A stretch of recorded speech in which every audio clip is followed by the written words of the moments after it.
Vamos começar por Casas Bahia? Você que Perfeito. escolhe, na verdade. É Vamos. porque como foi o mais recente resultado, e eu acho que é o que mais vai dar o que falar, né, dado o prejuízo, a primeira pergunta que eu te faço é: por que esse prejuízo gigantesco e se isso foi muito acima do que você esperava?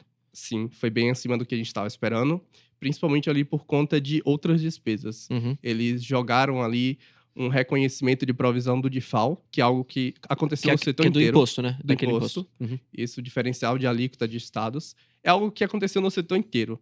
Magazine Luiza reconheceu que provavelmente vai perder esse dinheiro. Uhum. Casas Bahia e Mercado Livre também reconheceu. Então é algo que não dava para a gente projetar, porque a gente não tinha visibilidade dos números que viriam a ser, mas foi algo que causou bastante impacto. Uhum. Principalmente para o caso de Casas Bahia, que está perdendo margem ano contra ano, está perdendo tanto margem bruta, quanto margem EBITDA, quanto margem líquida. Uhum. Então, para ela é uma situação muito mais complicada. Então, falando sobre o balanço e olhando lá de cima, a Casas Bahia ela teve um decréscimo relevante no GMV, que é o volume bruto de mercadorias. Caiu significativamente ano contra ano. A gente já esperava essa queda. Em nosso relatório, a gente falou a questão de fechamento de lojas físicas. Eles têm a ideia de fechar 100 lojas ao longo dos próximos trimestres. Caraca. Já foram 55 fechadas. E hoje, no call de resultados, eles deram a entender que talvez não chegue a ser essas 100 lojas. Talvez feche mais 20. Uhum. Então, fecha ali no meio termo, em 75 lojas no ano, nos últimos 12 meses. Então, esse fechamento de loja, naturalmente, quando tu tem menor área de vendas, ele tende a pressionar o crescimento, principalmente ali do GMV de lojas físicas. Então, isso já era esperado, assim como também a questão do 1P. O que seria 1P, para quem não entende muito bem essa sigla? 1P é basicamente a Casas Bahia comprar, estocar e ela E vender vender. direto. E vender direto. Uhum. Isso é 1P. 3P seria a Casas Bahia pegar e vender um estoque que está com alguém. Você, Bruno, botou ali no anúncio e eu quero vender uma geladeira por eles. Então, isso é 3P. Então, 1P, ele geralmente é muito composto por itens de tickets muito elevados, acima de R$ 250. Uhum. Que é telefonia, televisores, enfim, geladeira. Tudo isso é bastante vendido no 1P porque é mais rentável para eles, tá? Eles sabem fazer a logística, enfim. Só que 1P, ele tá atravessando um cenário muito difícil, porque tem as financeiras que não estão colocando crédito no mercado. Então, tu tem tanto o crediário da Casas Bahia, quanto o crediário de Magazine Luiza, que eles estão reduzindo a carteira de crédito ano contra ano. Então, eles não estão incentivando tanto essas compras. Logo, 1P, ele tende a cair. Então, ano contra ano. Era uma queda esperada, só que o que nos deixou surpreso, talvez surpreso não seria a palavra, porque a gente também imaginava que seria assim, mas a magnitude disso. Tu olha o e-commerce, ele caindo 10% ano contra ano nesse quarto trimestre. Isso olhando dados da New Trust, tá? Então, eles divulgam esse dado. Aí tu olha 1P da Casas Bahia, ele caindo muito mais. Ele caindo coisa de 20%. Aí nos faz pensar, o que está motivando de fato essa queda?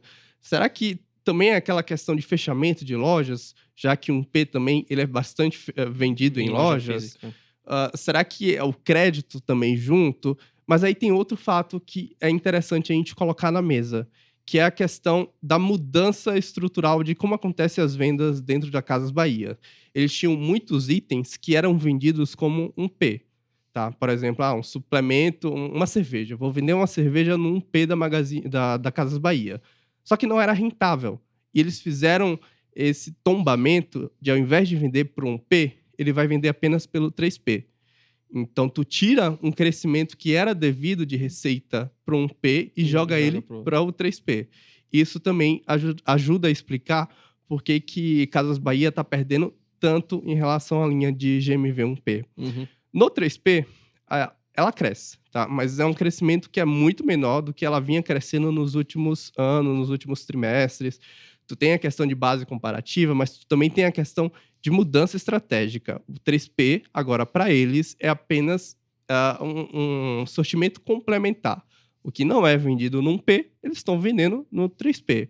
Então, ele cresce menos do que Magazine Luiza, muito menos do que Mercado Livre, que de longe é o que mais cresce nessa categoria, dono desse 3P do mercado. Mas, ainda assim, é um crescimento que ajuda a aliviar um pouco a questão da margem bruta, e eu vou explicar isso por quê, tá? Depois. Mas agora, voltando, a gente falou sobre 1P, a gente falou sobre 3P, e a gente falou levemente ali sobre lojas físicas. Então, no total, o GMV de Casas Bahia, ele cresce coisa de 15%... Cresce não, ele decresce coisa de 15% ano contra ano. E aí, tu tem a questão da margem agora. Eles fizeram um plano de transformação, anunciaram ali o plano de transformação 2025 para Casas Bahia gerar caixa. Em um desses planos de transformação, tem a questão de ajuste de estoques.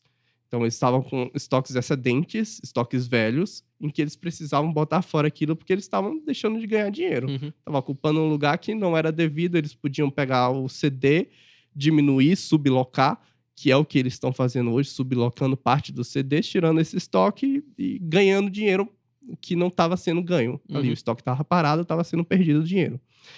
No terceiro trimestre, essa desova de estoques, ela ajudou muito.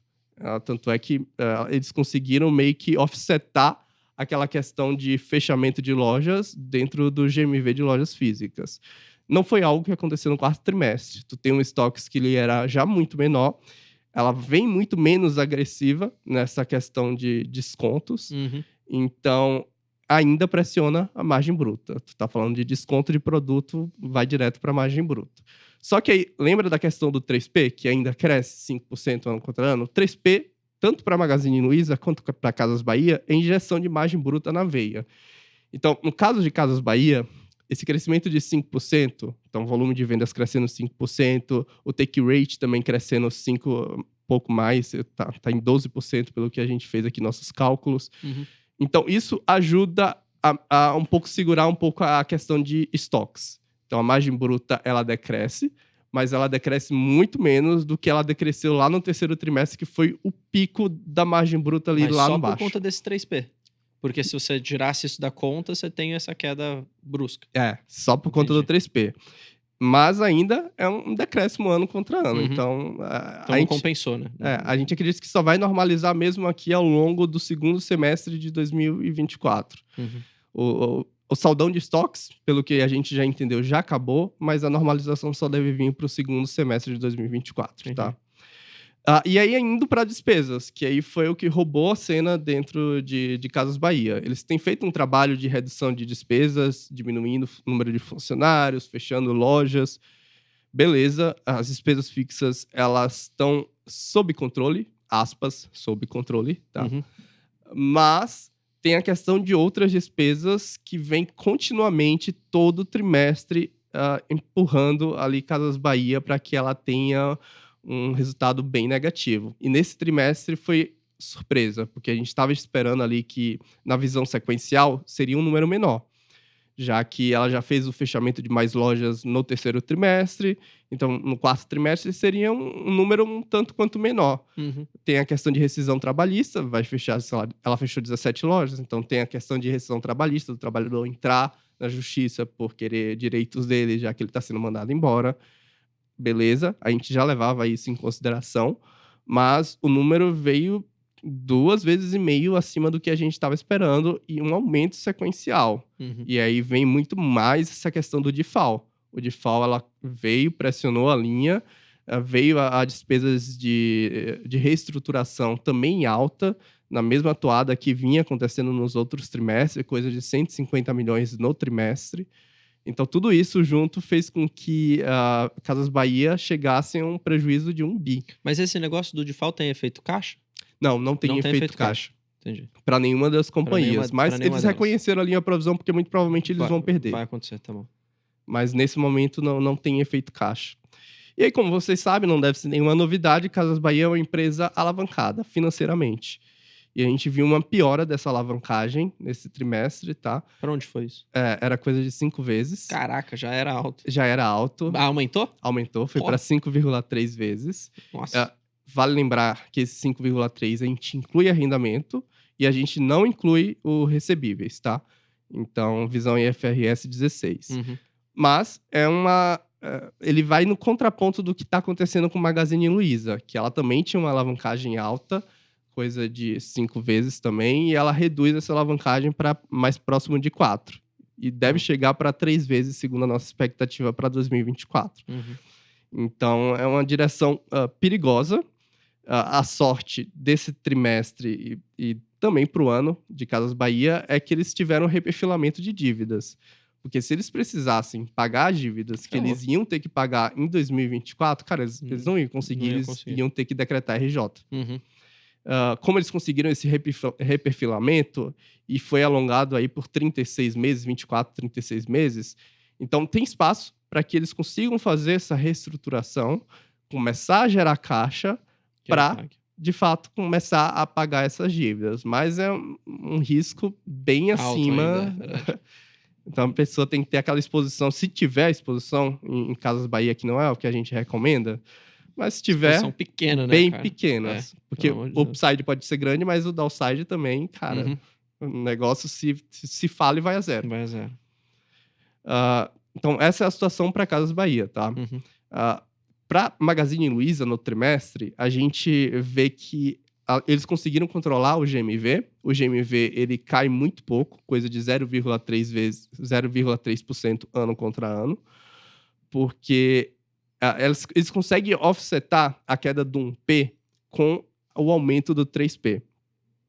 Então, diferente de Casas Bahia, que vê perdendo espaço ali do 1P, Magazine Luiza, ela vem mantendo a sua posição. Ela cai muito menos do que o mercado. O mercado caiu 10%, ela caiu coisa de 6%. Mostra que ela não está perdendo market share. Tá? Tem alguma coisa específica que eles estão fazendo para isso ou é mais só da conjuntura mesmo? É só da conjuntura mesmo. Eles têm, acho que, uma exposição melhor de produtos. A Kabum ajuda a elevar esse número. Ele tem vestuário também. Então, eles conseguem segurar um pouco mais a barra do que a Casas Bahia. E aí, beleza, o 1P ele cai, coisa de 6%, mas o 3P, ele tá subindo, ano contra ano, 10%, beleza, um crescimento muito menor do que vinha acontecendo nos anos passados, mas é uma base comparativa que começa a ficar muito alta, né? A régua começa a ficar lá em cima. E aí, esse crescimento de 10% do 3P, ele acaba meio que neutralizando a queda do 1P. Por isso que fica meio 0 a 0. Meio no 0 a 0. E aí tem a questão de lojas físicas que a gente acredita que, vamos lá, Casas Bahia está fechando essas 100 lojas, né? Foram 55 fechadas ao longo de 2023. A gente acredita que parte desse fluxo dessas lojas que estavam ali, eles estão indo para concorrentes. Casas Bahia está perdendo um fluxo para Magazine Luiza, por exemplo, que seria uma concorrência direta. As pessoas estão deixando de comprar na Casas Bahia, que já não existe mais aquela loja naquela rua. Eu tô vendo a Magazine Luiza ali, Magazine Luiza. E vai e compra. Entendi. Então, as lojas físicas de Magazine Luiza, ela cresce ano contra ano, mesmo sem a questão da carteira de crédito, porque a carteira de crédito dela também está caindo ano contra ano. Ela tem uma parceria ali com os bancos, tanto o Bradesco quanto o Itaú, e eles foram muito mais restritivos ao longo de 2023. Para 2024, a situação é outra. É esperado que essa carteira cresça. Mas aí, então, ela conseguiu neutralizar esse efeito. Então, o GMV ali está quase 0 a 0. A receita bruta, ela cai um pouco mais. Ela cai ali coisa de 5%. Mas aí, quando a gente vai para a margem bruta, cara, que sem dúvidas foi a estrela do resultado. A margem bruta da Magazine Luiza, ela está crescendo e muito na visão ano contra ano. Muito por conta do 3P. O 3P é injeção de rentabilidade na veia.